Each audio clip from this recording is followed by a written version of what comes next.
amataba wanyujijemo inzuzi zose wanyambukije gufitisha hambo Yesu thank you. Reka tuzamure ijwi ryacu tumushimire. Lift up your voice and thank him. Turagushimye ko ari wowe. We thank you are only one. Ni wowe. You are the only Ni one. wowe Mana. You are the only Ni God. wowe Mana. You are the only Ni God. wowe Yesu. You are the only Ni wowe Jesus. gusa. You are only one. Uraza kubona Yesu. You will see Jesus. Uraza kubona Yesu mu buzima You bwawe. will see Jesus in your life. Nureba uburyo If you can see the way uyu munsi uriho, how you live today, uraza kubona Yesu. you will see Jesus. Kubera ko Because hari ijoro rimwe one night utari uzi ko buri buke. you didn't sing. Uraza kubona Yesu. You will see Jesus. Nureba uburyo wize. When you see how you get educated, Kubona minerivare ari ikibazo. it was hard to get school fees. Uraza kubona Yesu You gusa. will see only Jesus. Nubona uburyo ubayeho i Kigali, When you see how you survive in Kigali nta muryango, without a family, nta muntu ugufitiye imbabazi, no one mercy on with you, uraza kubona Yesu you gusa. will see only Jesus. Nubona uburyo bakuroze, When you see how you bewitched ukaba ugihumeka, and you still have life, urabona umwami Yesu. you see Lord Jesus. Ndimo ndabona Yesu. I can see Jesus. Ese nawe urimo uramubona? Do you see him? Ndagira ngo tumuzamurire I want ibiganza. us to lift up our hand. Urimo uramubona?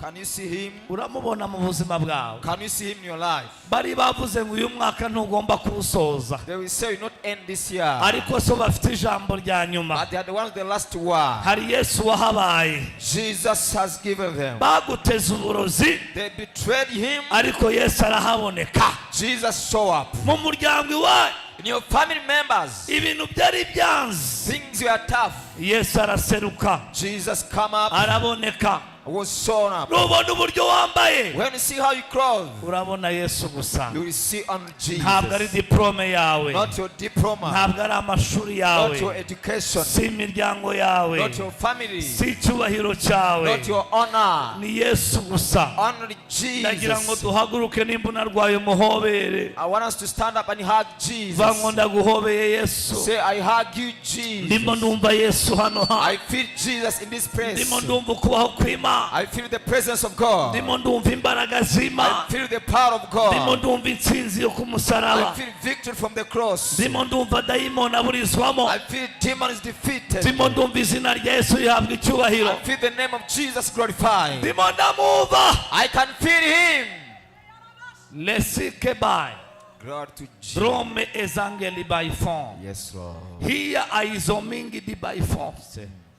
Ndimo ndumva ikiganza cy'Imana. I feel the hand of God. Hari ikiganza cyaguhagurukije There is a hand that picked you igihe isi yari yakwicaje, when the world has turned it down. igihe isi yagushyiraga When hasi. the world oppressed Hari you imbaraga down. zabanye nawe. Power was with you. Ndimo ndazumva nanone. I feel them again. Ijambo riza kuri The Ezekiyeli, word came to Ezekiel iramubwira ngo Ezekiyeli we, and says, you Ezekiel, Uwiteka Imana yawe, the Lord your God. iramubwira ngo ni njye wavunnye ukuboko kwa Farawo, I'm the one who broke the hand of Pharaoh, umwami wa Egypt. the king of Egypt. Hari Imana ikurwanirira, God has fought for you. hari Imana iguha There gutsinda, is a God giving victory. hari Imana iguha There ubuzima, is a God that gives you hari life. Imana itumye ubaho, There is a God makes survive. hari Imana itumye uhumeka, Cause you to breathe. hari Imana we There is God. wanavunnye ukuboko, I broke his hand. hari imbaraga There is power zigendana nawe, walking with you. zigenda zivuna amaboko ya Satani, War going, breaking satanic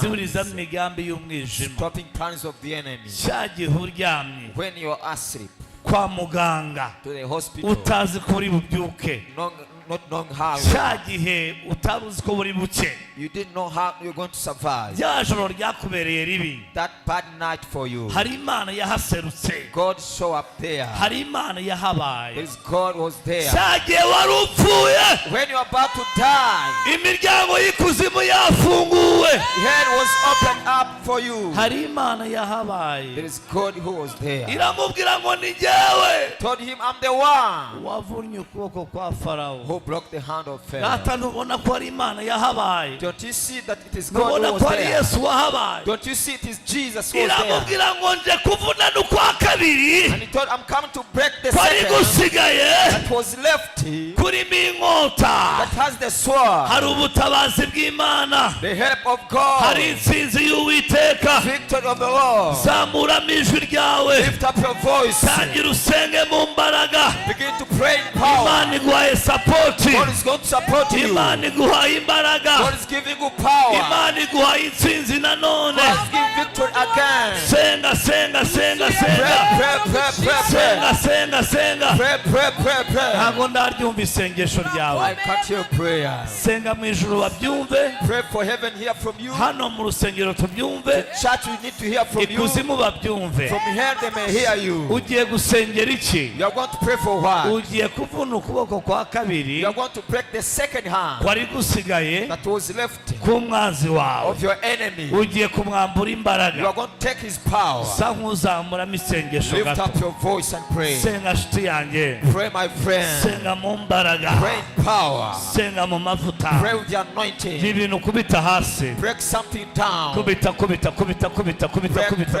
kubita kubita kubita kubita kubita indwara iri imbere yawe, kubita indwara iri imbere yawe, kubita ideni iri imbere yawe, kubita ideni iri imbere Break yawe. the debt before ibintu you. kubita kubita kubita kubita kubita kubita kubita kubita kubita kubita kubita Have something to break down. kubita Break, kubita kubita kubita kubita kubita break, break, break, kubita break, kubita kubita kubita kubita kubita kubita kubita break, break, break, break, break, kubita kubita kubita kubita kubita kubita break, break, break, kubita break, buri kintu cyose break everything cyishyize hejuru that rise high kurwanya imana against mu God buzima bwawe. in your life. kubita kubita kubita kubita Break it, break kubita it, kubita kubita kubita. break it, break it. senga mu mbaraga, Pray in power. senga mu mbaraga. Pray in power. imana iguhaye otorite, God has given you authority. imana iguhaye You imbaraga, are given power by imana God. iguhaye You are intsinzi. given victory. senga muri izo mbaraga, Pray with your power. senga abadayimoni bigutsikamira, Let him not oppress you. umurozi yikurusha imbaraga. God, I wish to have power over you. senga mu mbaraga,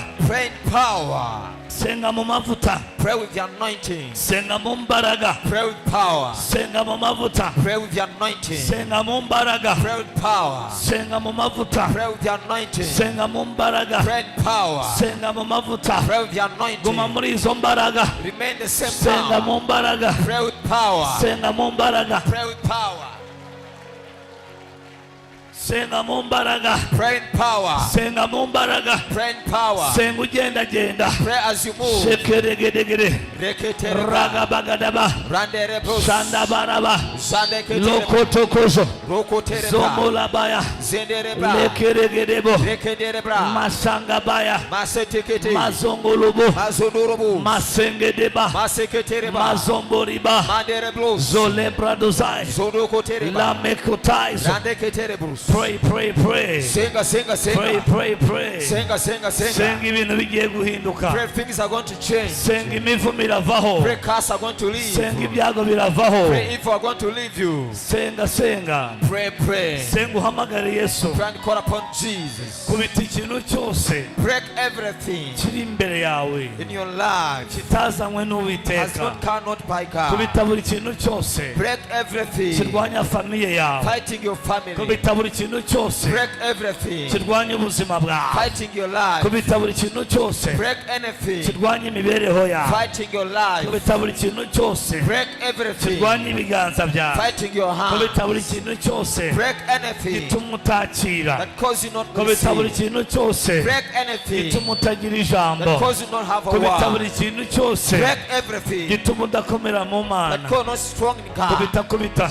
Break it. kubita kubita Break it. kubita kubita Break. kubita kubita Break it. kubita kubita Break, break. kubita kubita Break, break. kubita kubita Break, break. kubita kubita Break down. kubita kubita Break it down. kubita kubita Break it. kubita kubita Break it. kubita kubita Break it. kubita mu masengesho yawe, Break in your prayer. kubita kubita mu masengesho yawe, Beat something in your kubita prayer. kubita kubita kubita, Beat senga something. ugendagenda, Pray as you move around. senga utera intambwe, Move, take steps. tera intambwe ugendagenda, Take a step as you move. winjire mu mugisha wawe, Come into your blessings. winjire mu ntsinzi Come yawe, into your victory. winjire mu mavuta Come yawe, to the anointing. injira mu mavuta yawe, Come into your anointing. injira mu mavuta yawe, Come into the anointing. sengesha imbaraga, Pray with power. dayimoni yikubuza gusenga, Let you not stop in umurozi prayer. yikubuza gusenga, Not a witch stop in gira ibintu prayer. ukubita, Break gira something. ibintu ukubita, Break something. gira ibintu ukubita, Beat something. gira ibintu ukubita, Beat something. gira ibintu ukubita, Beat something. gira ibintu ukubita, Beat something. gira ibintu ukubita, Beat something. gira ibintu wanga, Refuse anga something. ibirwanya famiye yawe, Refuse what fight your anga family. ibirwanya abakobwa b'iwanyu, Refuse fight your family anga daughters. ibirwanya abahungu b'iwanyu. Refuse what fight your family Komeza sons. komeza komeza komeza, Continue, continue. ubutabazi bugiye kuza, Help is now coming. ubutabazi bugiye kuza, Help is going to come. kubita kubita kubita kubita, Break, break, kubita break. kubita kubita kubita, Break, break, break. kubita kubita kubita kubita, Break, break, kubita break. kubita kubita kubita. Break, break, break. Kaide my God defy glory. Ugeze ahantu heza mu masengesho You have yawe, come to a good place in your prayer. komeza usenge, Keep praying. komeza usenge, Keep praying. komeza usenge, Keep praying. komeza usenge, Keep praying. komeza usenge, Keep praying. komeza usenge, Keep praying. komeza usenge, Keep praying. komeza usenge, Keep praying. komeza usenge, Keep praying. komeza usenge, Keep praying. komeza usenge, Keep praying. komeza usenge, Keep praying. komeza usenge, Keep praying. komeza usenge. Keep praying. Hari ikintu kigiye guhinduka, Something's going to change. hari imigozi igiye gucika, Chains are going to be broken. hari imivumo igiye kuvaho. Curses are going to leave you. Kubita kubita, Beat. kubita kubita, Beat something. kubita kubita, Beat something. kubita kubita, Beat something. senga mu mbaraga, Pray in power. wirangara waje Don't gusenga, get distracted. waje gusenga, You have come to pray. senga mu mbaraga, Pray in power. sengesha ayo mavuta, Pray with the anointing. sengesha ayo mavuta, Pray with the anointing. sengesha ayo Pray mavuta, with the anointing. sengesha izo mbaraga, Pray with the power you have. sengesha ayo mavuta, Pray with the anointing. sengesha ayo mavuta, Pray with the anointing. sengesha ayo mavuta, Pray with the anointing. sengesha ayo mavuta, Pray with the anointing. sengesha ayo mavuta, Pray with the anointing. sengesha ayo mavuta. Pray with the anointing. Komeza usenge, Keep praying. senga mu mbaraga, Pray in power. senga ugendagenda, Pray as you move. winjire mu ntsinzi yawe. Come into a victory.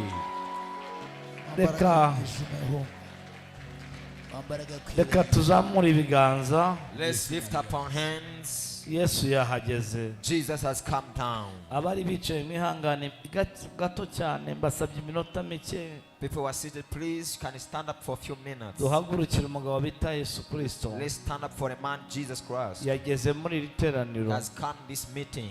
Thank you Jesus. Urakoze Yesu. Hallelujah. Hallelujah. Hari ikintu kiri kuba hano, Something is happening here. hari umurozi Imana irimo yambura imbaraga. God is making a witch powerless. Murabirebesha amaso yanyu, You will see it by your own eyes, atarayundi. not someone else. Zamura ibiganza gato, Lift up your hand. ndarekuye imbaraga, I release power. ndarekuye imbaraga, I release power. ndarekuye amavuta. I release the anointing. Uyu murozi mwambuye imbaraga, I take this which is wa power. murozi we, You witch, nkubitseho umuriro nonaha. I set fire on you right now. Imigambi yawe yose All of your plans kuri uyu musozi on this mountain igiye kuburizwamo, are going to be nothing. kandi nawe And you ugiye gushya rwose. are going to be on fire. Ndasenya imbaraga zawe, I break your power. ndasenya ubushobozi I bwawe. destroy your capacity. Ndimo ndumva imbaraga I feel power zizana ubuhamya. giving testimony. Ndimo ndumva umurozi aburizwamo. I feel a witch come to nothing. Felonketa spy. Glory to Rimwe. Jesus. 1, Kabiri, 2, gatatu. 3. Buri kintu cyose Everything kitazanywe n'Imana has not come by God. mu mubiri wawe, In your body, mu buzima bwawe, in your life, muri famiye in yawe, your family, ndakiburijemo, I rebuke it. ndakiburijemo, I stop it. ndakiburijemo. I stop it. Buri gikorwa cyose Any act kitava ku Mana, has not come from God. kiba kuri Satani, It has come from the devil. ndakiburizamo I stop it. mu mu izina rya Yesu, In the name of mu Jesus. izina rya Yesu, In the name of mu Jesus. izina rya In Yesu. the name of Jesus. Nimwitegure, Get ready. dore byambuwe imbaraga, It is now powerless. It byambuwe imbaraga, is now powerless. It byambuwe is imbaraga, now powerless. byambuwe It is now imbaraga, powerless. It byambuwe imbaraga, is powerless. It byambuwe is imbaraga. powerless. Tera haleluya. Shout hallelujah. Yesu abyambuye imbaraga, Jesus has made them Yesu powerless. arimo arabyambura imbaraga, Jesus is making them powerless. Yesu arimo arabyambura imbaraga, Jesus is making them powerless. Yesu arimo arabyambura Jesus imbaraga, is making them powerless. Yesu arimo arabyambura imbaraga, Jesus is making them powerless. Yesu arabisenyeye, Jesus is breaking them. birimo biramburwa imbaraga. They are now powerless. Komeza cyane, Keep doing it. komeza mu mbaraga, Keep shouting in power. komeza cyane, Keep shouting. birimo biramburwa imbaraga, It is now powerless. birimo biramburwa ubushobozi. It is now powerless. Rimwe, 1, kabiri, 2, fire. Umuriro. Byambuwe imbaraga, It is losing power. byambuwe imbaraga, It is losing power. byambuwe imbaraga, It has lost power. byambuwe It imbaraga. has lost power. Uzamura ibiganza, Lift up your hands. sengeye bino biganza, I pray for these hands. ndabizinguye, I set them free. ndabizinguye. I set them free. Muzane, ndabizinguye. Bring her here. I set them free. Umwuka urwanya ibiganza byawe, The spirit fighting your hands. umwuka w'inyatsi, The spirit of wrath. ndawambura imbaraga. I make it powerless. Ibirwanya famiye yawe, What fight your family? ibirwanya abahungu b'iwanyu, What fight your family ibirwanya sons? abakobwa b'iwanyu, What fight your family daughters? ndabyambura imbaraga. I make it powerless. Rimwe, 1, kabiri, 2, fire, Umuriro. fire, Umuriro. fire, Umuriro. fire, Umuriro. fire, Umuriro. fire. Umuriro. Ndabyambura imbaraga. I take its power. Ibirwanya amaraso yawe, What fight your blood? ibiguzinze, What binding you? umwuka w'uruzingo, The spirit of barrenness. ndakwambura imbaraga You're losing power. mu izina rya In Yesu. the name of Jesus. Rimwe, 1, kabiri, 2, gatatu, 3. amburwa imbaraga, Be Paris. va mu biganza bye, Leave his hand. va muri famiye Leave ye, his family. va mu bakobwa Leave b'iwabo. his family daughters. Dore imbaraga zatangiye gukora, See the power began to work. kirimo kirakurekura, It is now losing you. It kirekura ubuzima is bwawe, going to lose your life. kirekura ibiganza It's going to byawe, lose your hand. kirekura ibiganza byawe, Let's lose your hand. kirekure famiye Then yawe, lose your kirekura family. imibereho Then yawe, lose your mu lifestyle. izina rya In Yesu. the name of Jesus. Reka dutere haleluya cyane. Let's shout hallelujah. Haleluya. Hallelujah. Subiramo ngo mu izina rya Yesu. Say after me, in the name of Jesus. Ibyandwanyaga byose What has been fighting me, byambuwe imbaraga, it is now powerless. byambuwe ubushobozi, It is now powerless. nakiriye ubutsinzi, I receive victory. nakiriye kubohoka. I receive deliverance. Tera haleluya, Imana iguhe umugisha. Shout hallelujah. May God bless you. Haleluya. Hallelujah. Reka twicarire. May you take your seat. Haleluya. Dupeperemo Yesu gatoya gutya dufate ifoto. Let's wave to Jesus so you may get your picture. Peperamo Yesu nanone. Wave to Jesus again. Ngufitiye ijambo I have a word for you uyu munsi wa none. today. Uyu munsi Today, wandike muri agenda, record this in your book. kuko uyu ni wo munsi, This is the day. si ibiganiro. It's not a joke. Uyu ni wo munsi This is the day. Imana igiye kuguha amavuta God is going to give you the anointing yo gutungurana. to surprise many. Imana igiye kuguha gutungurana. God is going to give you to surprise. Ugiye gutungura abanzi bawe, You're going to surprise your enemy. ugiye gutungura inshuti zawe, You're going to surprise your friends. ugiye gutungura famiye yawe, You're going to surprise your family. ugiye gutungura abo musengana. You're going to surprise your church mates. Birabaye mu izina rya It is Yesu. done in the name of Jesus. Reka dukomere Yesu amashyi. Let's clap for Jesus. Ndabaramutsa mu izina rya Yesu. I greet you in the name of Jesus. Imana y'amahoro ibahe umugisha. May God of peace bless you. Ese hano hari umuntu waje gusenga? Do you have someone who has come to pray? Nagire gutya. Let me see your hand. Imana ibahe umugisha. May God bless you. Haleluya. Hallelujah. fata uwo muntu mwegeranye mubwire ngo Touch your neighbor's hand, tell him mu gisebo cyawe from your shame, Imana igiye kuvanamo ikibemeza. God is going to take something to convince others. Hallelujah.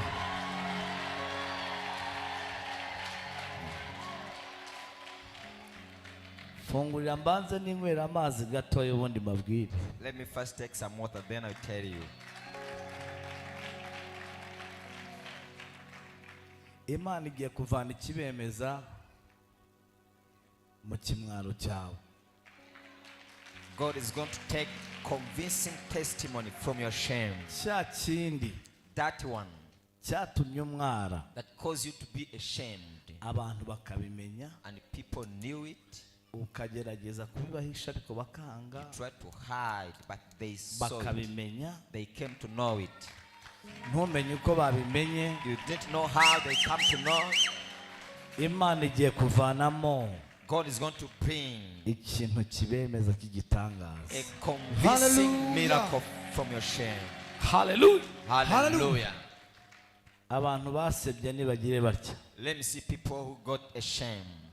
abamwaye nibagire batya. Who were ashamed, let me see you. Ikimwaro cyawe ni iki? What is your shame?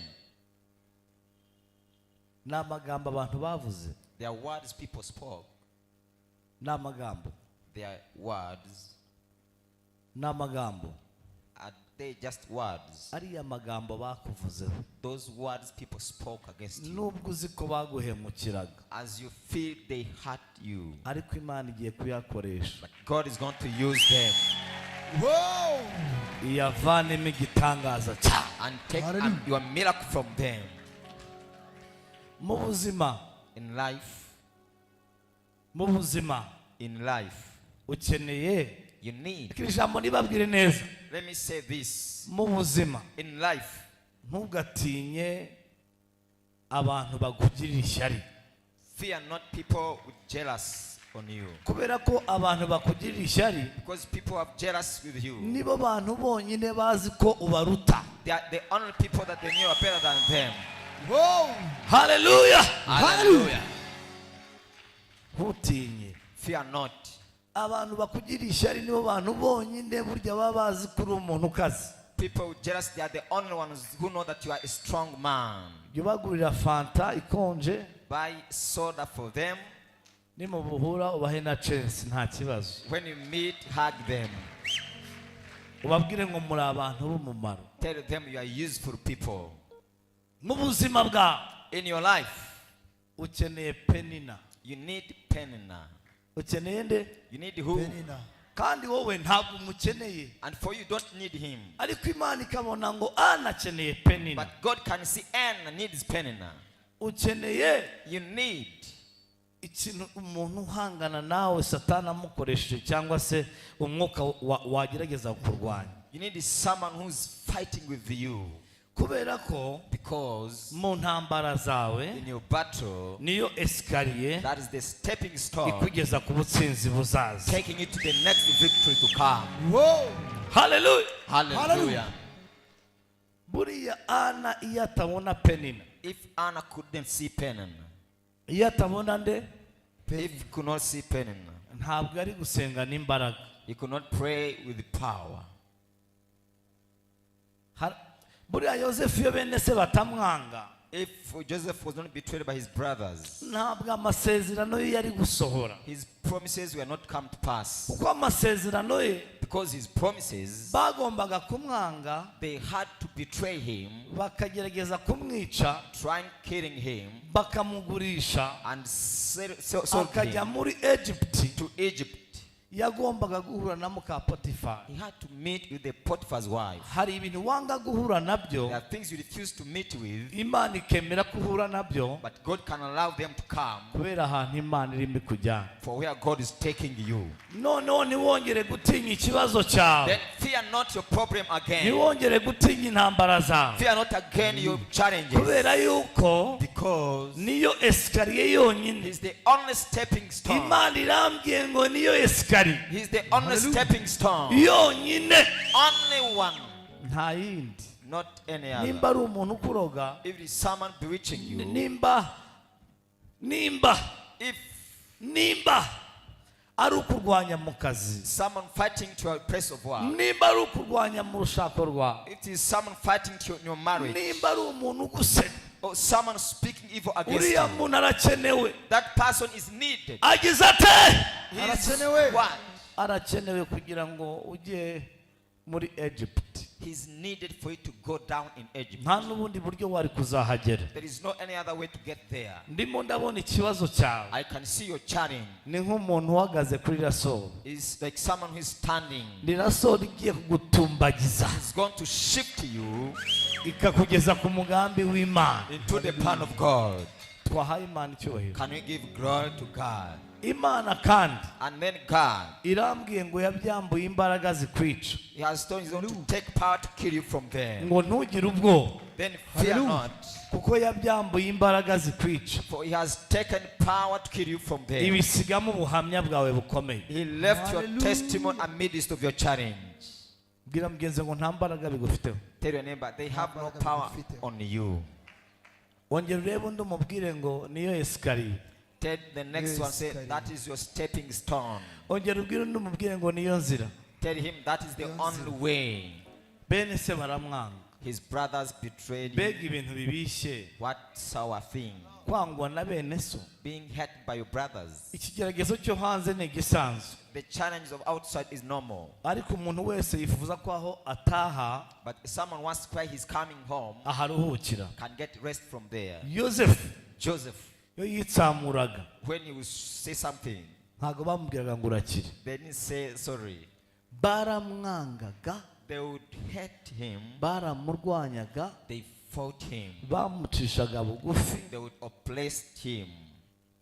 Ariko wari umugambi w'Imana. That was the plan of God. Hallelujah. Hallelujah. Ni umugambi w'Imana. It was the plan of God. Yisanga muri Egypt. He found himself in Egypt. Muka Potifara ati nanjye naje ngo nkugerageze. The Potiphar's wife came to test him. Yosefu aramutsinda. Joseph overcame her. Ndimo ndabona mu ntambara zose uri gucamo. I can see your battle you're passing through. Uyu munsi Imana igiye kuguha imbaraga zo gutsinda. Today you're going to receive power to overcome.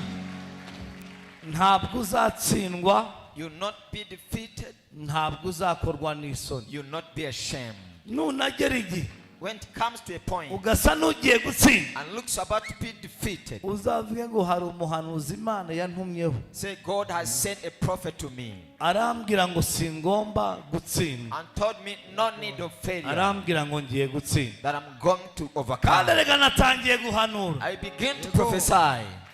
Ubu hari abategereje ko ndi bubanze gutitira ngo Some are waiting for me to be shaken like that. ngo ndi Uwiteka Imana yako. Oya, natangiye guhanura. I has begun to prophesy. Kandi ni mu kirere And I'm the spiritual realm cyo mu rwego rudasanzwe. to a special level. Gusa namaze kubona intsinzi ari yawe. I have seen the victory belongs to you. Yeah, hallelujah. Mu ntambara zawe In your battle, Imana yamaze kuguha intsinzi ku ruhanga rwawe. God has given victory to your head. Imana iguhaye gutsinda. God has given victory. Kandi uyu munsi And today, uwandike muri agenda yawe. record this day in your book. Mu gihe wari uzanye ituro, When you have come with your offering, nagiye kubona mbona iyerekwa. I have seen a vision. Mbona ni nk'ibintu byawe byari byarafatiriwe. Like your things have been taken Ariko captive. mbona wakiriye ubutumwa bukubwira ngo intsinzi yabaye iyawe. I've seen receiving back a message telling you the victory is for you. Imana irambwira ngo ugiye gukoresha ibintu bidasanzwe. And God has told me He's going to use you mightily. Ngo kandi amavuta aremereye aje ku buzima bwawe. And the heavy anointing has Hallelujah. come upon your life. So very by Bari four. the kamba. Wakira intsinzi y'Uwiteka. Receive victory from Mu God. izina rya In Yesu. the name of Jesus. Reka dukomere Yesu amashyi. Let's clap for Jesus. Hallelujah. Hallelujah. Fatira umuntu umbwire ngo witeguye gutsinda Touch your neighbor and say, are you ready to overcome cyangwa witeguye gutsinda. or you are ready for failure? Gutsinda. Hari abantu batsindwa mbere yo gutsinda. There are people who can fail before they fail. Hari n'abantu bapfa mbere yo gupfa. There are people who die before they die. Akavuga ngo They say, ngo kwa kwezi kwageze mushumba Pastor, that month has come. ngo umudayimoni w'iwacu ngo ntari bunyemerere ko mpumeka neza ngo ngiye kurwara si Our family demon will not allow me to breathe well. reka duhe Imana icyubahiro. Let's give glory to God. ndagira ngo mbere y'ibintu byose tuvugira aha ngaha Before we speak anything here, ubanze wicare nk'umutsinzi first sit as a victorious person. uvuge nk'umutsinzi Speak like someone with victory. usenge nk'umutsinzi Pray like someone with victory. niko Uwiteka Nyiringabo avuze. Says the Lord of hosts. tujye rya duhe Imana icyubahiro. Let's give glory to God. reka twakira abakozi b'Imana mwese We receive you, men of God, in this place. abapasiteri bari aha Pastors in this place. dushimye umukozi w'Imana Pastor Shema. We thank the man of God, Pastor Shema. Haleluya, tumukomere amashyi. Let's clap for him. Hallelujah. yatubwiye amagambo akomeye. He taught us great words. abantu bazanye amaturo babaha indabyo ubundi mujye mushaka indabyo muha abantu bazanye amaturo. Find flowers to give people, give offerings. reka duhe Imana icyubahiro. Let's give glory to God. nari ndimo nkurikira I was following him. uyu mugabo ariho amavuta y'Imana. This man has the anointing of God. reka twongere tumukomere amashyi. Let's clap for him again. yatubwiye amagambo akomeye He taught about a y'ubwiru powerful word, budasanzwe. like mystery. Imana imuhe umugisha. May God bless him. Haleluya. Hallelujah. reka yongera dupepere ku bantu baje none aha ngaha mumubone Let him wave to people who have come late. n'abakurikiye online bamubone. For people online to see him. ni umugabo uriho umutima w'Imana. He's a man with the heart of God. kuva nkimumenya Since I came to know him, namubonyemo Imana. I saw God in him. mbona ni umukozi w'Imana. I saw him as a man of God. mbona afite ishyaka ry'ubwami I bw'Imana. saw him with the zeal, passion of the kingdom. Imana iguha umugisha. May God bless you. turagukunda cyane. We love you so much. Haleluya. Hallelujah. reka Pastor Mutesi nawe Let Pastor Mutes abapepere. wave to you. Haleluya. Hallelujah. dukorana umurimo w'Imana We work together in this ministry muri Soul Healing Revival Church. in Sohing Revival Church. ni umukozi w'Imana mwiza. She's a good servant of God. ariho umwuka w'Imana. She has the Spirit of God. Imana iramukoresha. God can use her. ibindi byose muzajya mwumva The rest things you are going to hear, ni bya bindi nyine by'abantu Satani yasize amavuta that is for people that were anointed by the devil kugira ngo basebye abakozi b'Imana. to speak evil against the Ariko, women of God. But Imana igiye kumukoresha ibintu bidasanzwe. God is going to use him special things. Imana igiye kumukoresha mu rwego God is going to use her to the level. mujya mubona kuri telefone kugabanyije se kandi byari biryoshye. Imana igiye kumukoresha mu rwego rudasanzwe. God is going to use her to a special level. hari urwego mwigezemo mwumvamo There is a level you've heard from her. ariko Imana igiye kumukoresha mu rwego rudasanzwe. But God is going to use her to an unusual level. mbonye imiryango itatu I have seen 3 doors. nk'ibyo bije bite. I mbonye imiryango itatu ifunguye. have seen 3 Professor. doors being opened. Imana irambwira ngo ni ibihugu bitatu. And God has told me there are 3 countries. ariko igihugu cya mbere The first country, nabonye ukibonamo umugisha ukomeye. I have seen you getting a blessing. kandi mbona uwo mugisha And that blessing mbona ufunguye has opened n'ibindi bihugu byinshi. and many countries. Imana irambwira ngo nkubwire ngo God has told me to tell you, iguhaye ijambo rikomeye He has given you a great word. ngo kandi ifunguye imiryango yawe wari ifunzwe imyaka 6. It has opened Hallelujah. your door has been closed for 6 years. Sona mini foya dro Badi like God. zalike ni my phone Go Yes, very sir. Shami. zomaige ni my phone my star. Jesus. urakoze mwami kugeneza umujakazi wawe. Thank you, Lord Jesus. Bless her. reka mbabwire ikintu mutazi. Let me tell you something you don't know. Haleluya. Hallelujah. igiti kiriho amatunda meza A tree with good fruits. nicyo batera amabuye. It's the same tree that is uyu tall. mukozi w'Imana Imana irambwiye ngo This man of God, God has told me, igiye kumurwanirira mu buryo budasanzwe. He's going to fight for him and use of Soveni de Michael God to G. Imana irambwiye ngo God has told me, hari umuntu muri iri teraniro There is someone in this meeting utari kumva neza who cannot hear ibyo well ndimo manura kuri uyu mukozi w'Imana, what Professor ariko agiye kwibonesha amaso ye vuba aha ngaha. You are going to see it very soon by your ears. Komera Yesu amashyi. Tugiye gutya gatoya. Let's wave to Jesus. Ndabigenza ne ko ndimo numva amavuta menshi hano hantu. What can I do? Feel the anointing here. Anafanya njia pasipokuwa na njia. Hallelujah. Hallelujah. Imana iguhe umugisha. May God bless you. Imana iguhe umugisha mukozi w'Imana Pastor Mutesi. May God bless you, Pastor Moses. Hallelujah.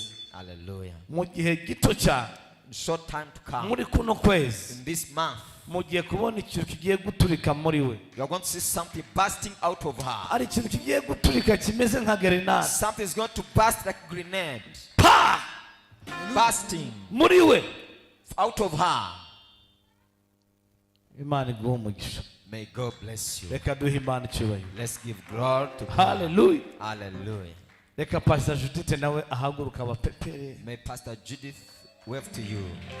Hallelujah. Hallelujah. Imana imuhe umugisha. May God bless you.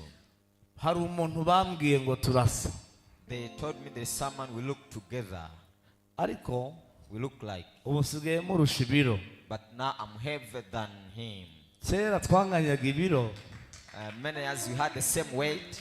none nsigaye murusha ibiro. But now I have weight than. Uwo muntu ni inshuti yanjye, That person is my friend. akaba madamu wanjye, And she's my wife. akaba sweetie. And she's sweetie. Reka mama Pastor ahaguruke. Let Mama pass. Reka tumukomere amashyi mu izina rya Yesu. Let's clap for her in the name of Jesus. Ariko se ko wicaye? Why are you sitting? Hallelujah. Imana imuhe May God bless umugisha udasanzwe. her so much. Hallelujah. Hallelujah. Kandi ndimo ndabona iyerekwa. Ndabibonye. Mbivuge mu materaniro Can I speak it? cyangwa mbikubwiriye mu ikanisa ryo mu rugo? Or will I tell you to our church home? Reka nze kubimubwira mufashe gutya. Ariko But duhe Imana icyubahiro. let's give glory to God. Hallelujah. Hallelujah. Nta wundi mupasiteri wicaye hano. Don't we have any pastor seated here?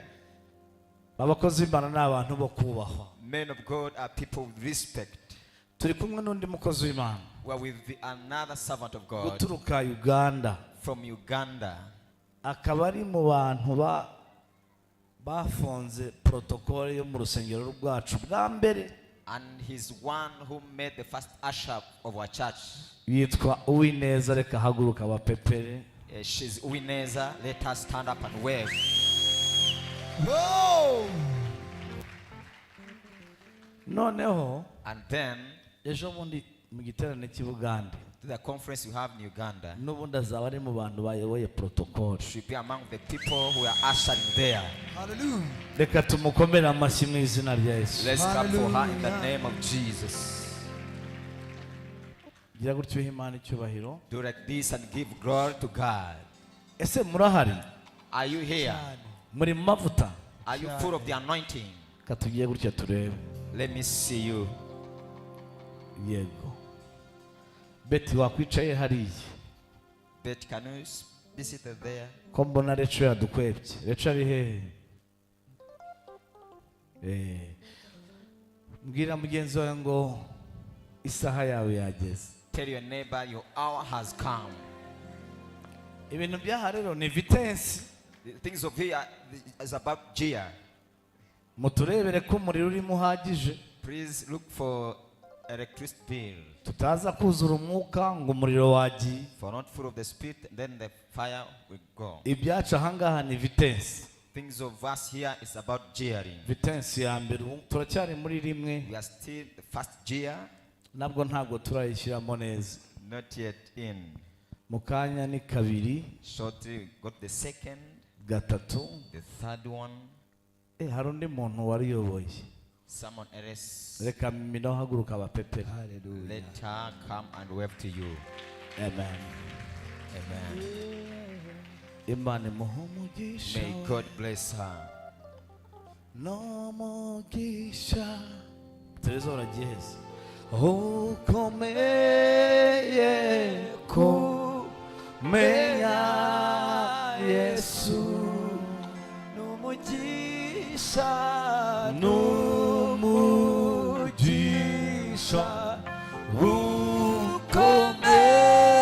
ukomeye kumenya Yesu n'umugisha ukomeye n'umugisha ukomeye kumenya Yesu. Hallelujah. Hallelujah. Yakobo ibice 4 umurongo wa 4. James chapter 4 verses 4. Yakobo 4 James 4. karindwi. James 4 verses 7. Reka turisome vuba. Let's read quickly.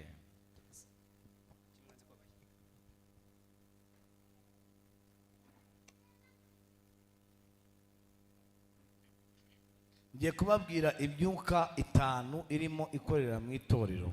I'm going to tell you 5 evil spirits working in church. Murabizi ndahanura, You normally know that I prophesy ngasengera abarwayi, and pray for the sick, ariko but iyo ntarabwiriza before to preach, sinjya mpanura. I don't prophesy.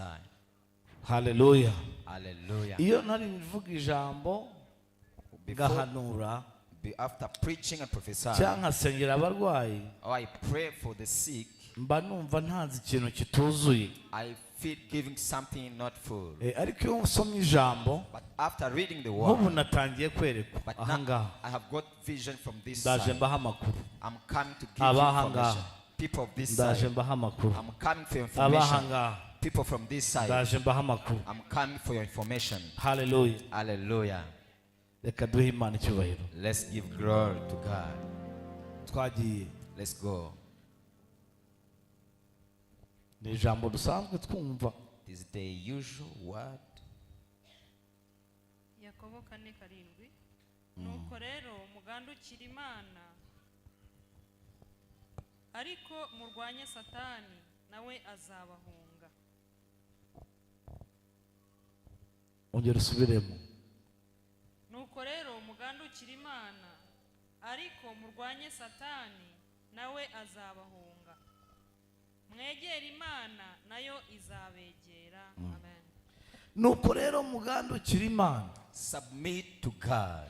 murwanye Satani Fight the devil nawe azabahunga. and shall run away from you. Nuko rero mugandukira Imana, Then submit to God. murwanye Satani, Fight the devil. mu gihe mumurwanya As you are fighting him, nawe azabahunga. he shall run away from you. Ariko twahaye Imana icyubahiro. Can we give glory to God? Hari ikintu Imana yanyeretse. God has shown me something. Imana yanyeretse God has shown me imyuka 5. 5 spirits. Ubundi ni imyuka 35. Normally there are 35 spirits. Ariko ngiye kubabwira 5 kubera umwanya. I'm going to tell you about 5 because of time. Ikorera mu itorero That is at work in the church. cyangwa se yaje gukorera mu That itorero. has come to work to church. Iyo tuvuze indi myuka When we speak other spirits gukorera mu itorero, that work in the church, hari abantu bamwe batabyumva cyane. some people cannot get this. Ariko ijambo riravuga ngo But the word says abana b'Imana the children of God, barateranye, they came together Satani nawe araza and the devil came around. arivanga, He mixed with them. aza muri bo He came to their life kugira ngo abavange. to confuse them. Iyo turimo dusenga, When we are praying, hari igihe umwanzi aza sometimes the enemy can come kugira ngo avange, to confuse, kugira ngo arwane. to fight. Ariko ndashima Imana But I thank God, ko nubwo umwanzi yaza, as the enemy has come, dufite imbaraga we have power zimurwanya to fight him kandi ngo zikamutsinda. and to overcome him. Ngo murwanye Satani Fight the devil nawe azabahunga. and shall run away from you. Mwegere Imana Come closer to God. nayo izabegera. God will draw closer to you. Dusome irindi jambo. Let's read the next verse. Abakorinto ba mbere It's 1 Corinthians 11 11, umurongo wa 14. verses 14. uwo ni umwuka wa mbere That is the first spirit. bita umwuka wo kwiyoberanya. That is the spirit of confusion. Ibi sinashatse ko mutabimenya I don't want you to know this. kugira ngo mubimenye For you to know this mwinjire mu yandi mavuta and come to the high anointing, nabyo mubizi. as you know Twagiye this. mapase Let's go. Abakorinto ba mbere 1 Corinthians 11:14. 11:14. abakorinto ba mbere 11:14 haravuga ngo kamere yanyu ubwayo ntibahamiriza yuko umugabo iyo ahirimbije umusatsi umukoza isoni. Hallelujah. Rekera aho ngaho. Stop there. Uyu mwuka ngira ngo mbabwire This spirit, I want to tell you, ni umwuka wo kwiyoberanya it is the spirit of confusion mu buryo butandukanye. in different ways. Umwuka uteza abantu kwiyoberanya The spirit that causes people in confusion. mu mwuka w'idini. It is the spirit of religion. Kumva ngo idini yacu ikora gutya, That's saying our religion works like this. ishyiraho umusatsi cyangwa ntibushyiraho, Can let the hair or not. yambara ikanzu ndende cyangwa yambara ipantaro, ntiyemerewe kuyambara. Is not allowed to put on a jean or a long. Umuntu akagendera ku migenzo A y'idini person can move with ritual of the ariko religion. umwuka akaba kure ye. Yet the spirit has gone far from him. Umwuka wiyoberanya The spirit of confusion wisanisha n'iby'Imana that blasphemes with God, ariko atari uw'Imana. yet has not come from Umuntu God. akinjira mu rusengero agenda gake ngo Imana itikanga, A person can come to church slow, not intimidate God. ariko yamara gusohoka When he comes out, ntase n'umuntu w'umukristo. not looks like a Christian. Ni uko uwo mwuka ukora. That's how this spirit works. Kumenya uko mu itorero babigenza, Knowing how to do it when you are to church, kumenya ko badahirimbiza umusatsi knowing how they don't shave their hair cyangwa bawuhirimbiza or they bawogosha, or they shave, ariko but ntugendere kuri gahunda y'Imana. not walking the agenda of God. Uwo mwuka That spirit ubwira abantu tells people imigenzo y'idini, religion rituals, ariko ntubabwire but not telling them gukizwa, salvation, ntubabwire not telling them gukiranuka. righteousness. Umuntu, A person, amatorero amwe y'umwuka, some spiritual churches, hari n'ubwo usanga twarabaye nk'idini. sometimes can find you became religious. Gahunda zose uko zikurikirana, The program of the day, abakristo barazizi, Christian know it, ikuzimu barazizi. here know your programs. Iyo akantu kamwe bagakoze, When they have done something, baba baza akandi kantu bari buze gukurikizaho. they could know the next things to come. Umwuka wiyoberanya That is the spirit of mu confusion buryo bw'idini. in the religion way. Umwuka wiyoberanya nanone The spirit that comes confusion mu bakozi b'Imana. with servants of God. Hari ikintu Yesu yakoze There's something Jesus did agiye mu ijuru. when he went up. Ntabwo yabwiye abantu izina ry'idini nziza bazasengeramo. He didn't say the name of a good religion people shall go in. Yarababwiye ngo nzaboherereza umwuka wera, niwe uzagira ate, He said, I will send the Holy Spirit niwe uzabafasha. that shall be your helper. Hari umwuka rero There is a spirit wiyoberanya. of confusion. Nk'urugero, For example, usanga hari abapfumu, you can find witch people, hari inzu zimwe z'abapfumu some sacked houses of witch. zirahari, no muri uyu mujyi zirahari. Even the city here, they are there. Batakubwira ko ari abapfumu, They do not tell you that they are witch. bafite Bibiliya, They have Bibles. bakagira ibitabo by'indirimbo, They have hymn books bakagira n'imisaraba, and the crosses kugira ngo bayobye intama z'Imana. to confuse good sheep. Bakavuga ngo turagusengera tuguhe n'umuti. They will say, we pray for you and give you medicine.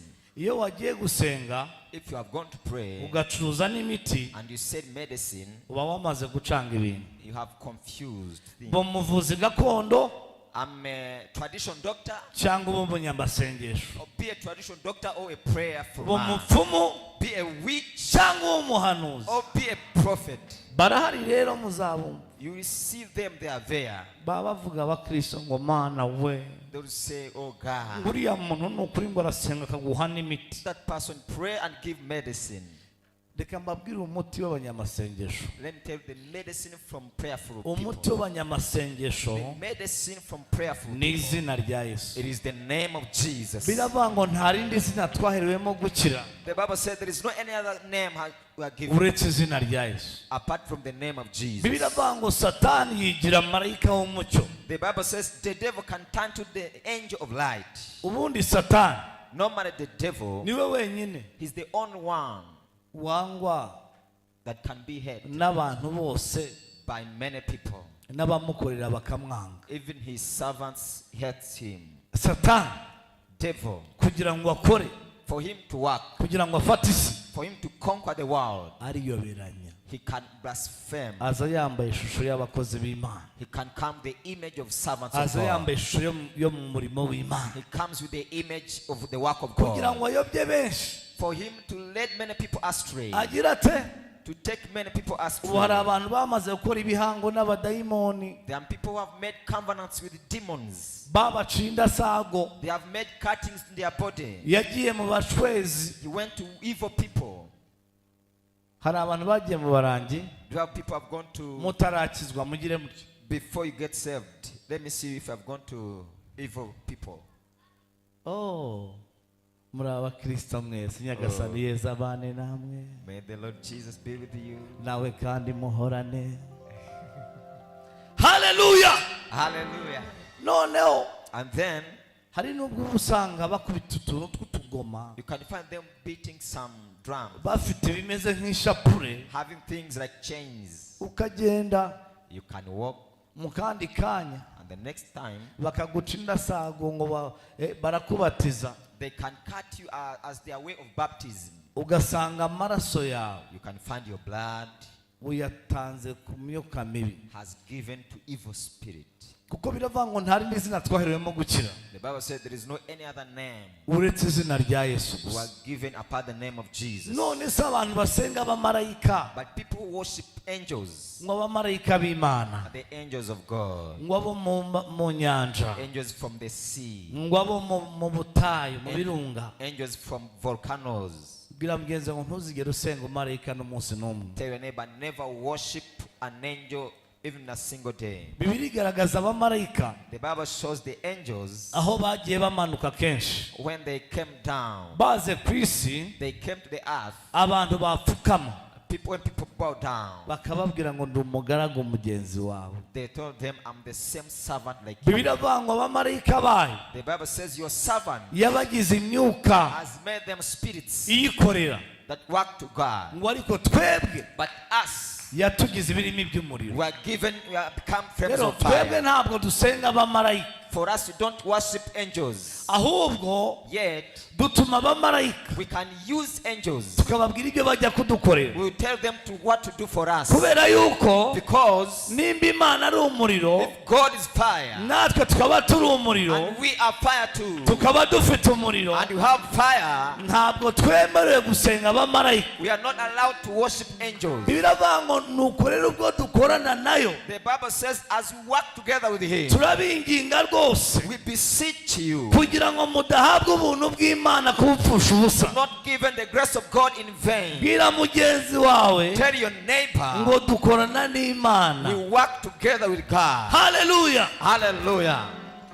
Umunsi umwe One day, tugeze kubura amafaranga yo kwishyura sare hariya Kacyiru kera, we lost some money to pay the hall we had catching. njya gusenga. I went to pray. Ndimo senga When I was praying, kuko nasobanukiwe imikorere y'abamarayika. because I came to know the angelic ministries. Mfite n'inyigisho navuze ku mikorere y'abamarayika kuri YouTube, muzazibona. I have the teachings on YouTube how angels work. Uzandikeho ngo imikorere y'abamarayika by Prophet Claude. You can write on YouTube the work of angels by Prophet Claude. Ubwoko bwose bw'abamarayika, abaserafi, Types of- abakerubi, Types of angels, seraphim, cherubian.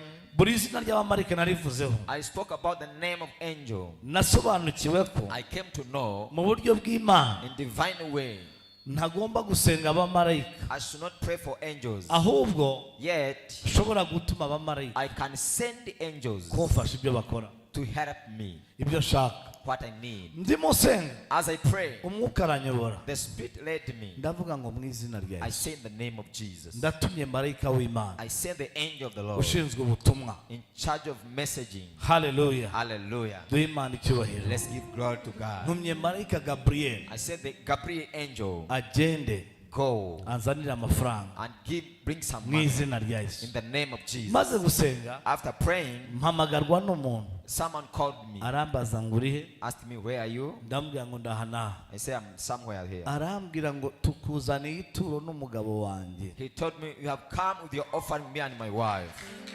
haleluya Hallelujah. ndabaza ngo ituro ry'iki And asked the offering for what? ngo waramubwiye ngo nabona akazi You told him if he get job, ngo agiye ukabona mu minsi 18 that he's going to get in his 18 ngo days. nakabona If he gets the ngo job, ukwezi kwa mbere bazamuhemba azagutange mu nzu y'Imana the first month shall be given the house of God. none twari tuzanye ya mafaranga And then you have come with the same money. kumbe ni marayika natumye Yet it is the angel I sent. aragenda bakoraho When I touched them, amafaranga barayazana they came with the money. Rero iyo wagiye gusenga abamarayika You have come to worship angels, uba wacanganyikiwe you are already confused. twe ntidusenga We abamarayika don't worship angels. dusenga We Imana worship God mu izina rya in Yesu the name of Jesus. tugatuma abamarayika And we send angels ibyo bakora what to do. ahubwo twahayemo Yesu cyubahiro Can we give glory to Jesus?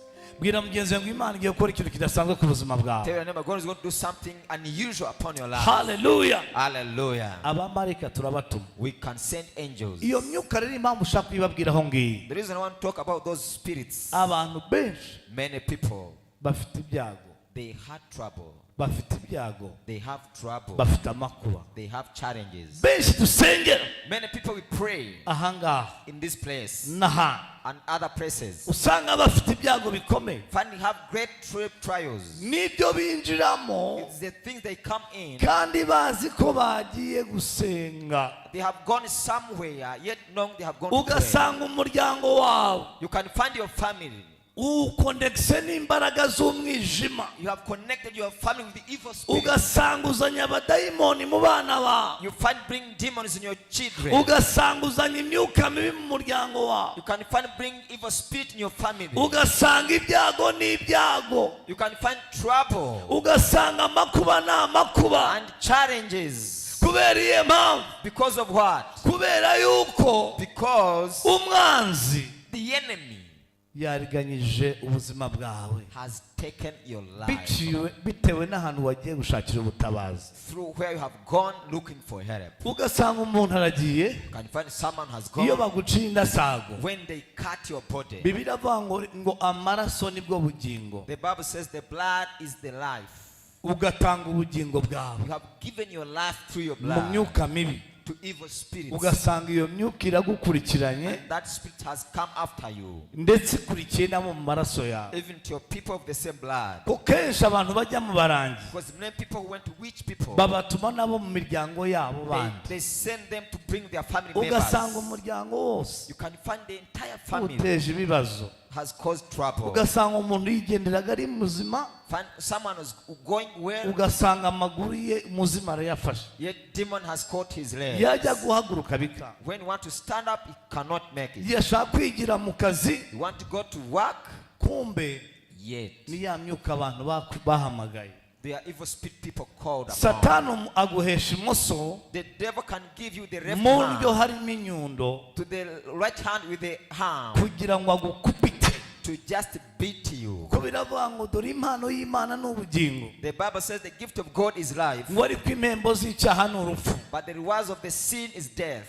Biblia bango mbese byiza byose The Bible says any good thing ntibiva kuma has not come from God. no nibibi byose And the evil things biva kwa Satani. has come from the devil. Nimba Imana itanga ibyiza, If God gives good, Satani nawe atanga ibibi. the devil gives evil. Igihe cyose uzashaka iki Whenever you need something ukagishakira mu nzira ya Satani, from the wrong ways of the devil, uzamenye ngo come to understand n'utwo wari wifitiye bagiye kudutwara, they are going to take whatever you ariko have. Imana ishaka kuguha umugisha. But God wants to bless you. Imana ishaka kuzamura famiye God yawe. wants to lift your family members. Imana ishaka kuzamura ubuzima God bwawe. wants to lift your life. Imana igiye kurema ubutsinzi. God is going to make victory. Haleluya. Sa Hallelujah. nugira gutyo uha Imana icyubahiro. Wave to Jesus, give him glory. Haleluya. Hallelujah. Fata mugenzi wawe mu kiganza umubwire ngo amavuta adasanzwe. Touch your neighbors and say special anointing. Imana igiye kurema ikintu God is going to make something ku buryo budasanzwe in a special way mu buzima bwawe. in your life. Imana igiye kurema ikintu God is going to make ku something buryo in budasanzwe a special way. abadayimoni batazashobora. Demons will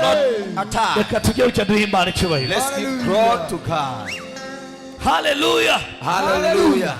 Ugomba kwirinda iyo myuka iyobya. You must keep from evil spirits. Nujya gusenga jya ugenda usenge. When you go to pray, go and pray. Nujya kwa muganga ujye When kwivuza. you go to the doctor, go and look for your doctor. Ariko duha Imana icyubahiro. Let's give glory to God. Wirinde imyuka yose, Keep from evil spirits. ndetse ikindi wirinde imyuka igutwara mu bapfumu. And heed evil spirit taken to witch. Ijambo riravuga muri Yesaya The word says from Isaiah ibice 8 chapter 8 umurongo wa 19 verses 19. ngo niba babwira ngo mujye gushaka abapfumu When they tell you to look for witch people banwigira bakongorera, that scream and whispering, ntimuzajyeyo. don't go there.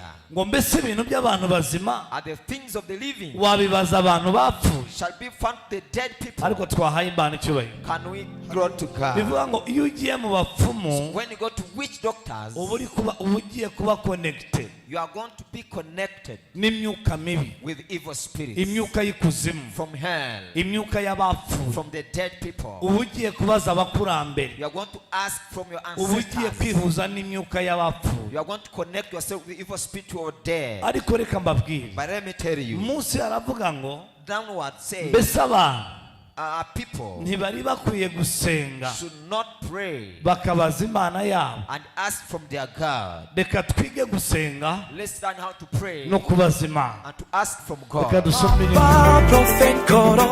ukeneye kumva ijambo rikubohora gusengerwa ugakira indwara yananiranye ntabwo Imana nibuhere ku bandi. God won't begin with others. Igihe cyo kuvuga ibitangaza by'abandi The time speaking miracles of others, kirarangiye. it is over. Igihe cyo kumva abandi batanga ubuhamya The time to hear others giving wowe testimony, utabutanga for you not giving, kirahagije. it is enough. Hari abantu batangiye kubyakira. There are people who Akira ayo already mavuta mu izina rya Yesu. receive the anointing and everything. Imana ikuremeye ubuhamya.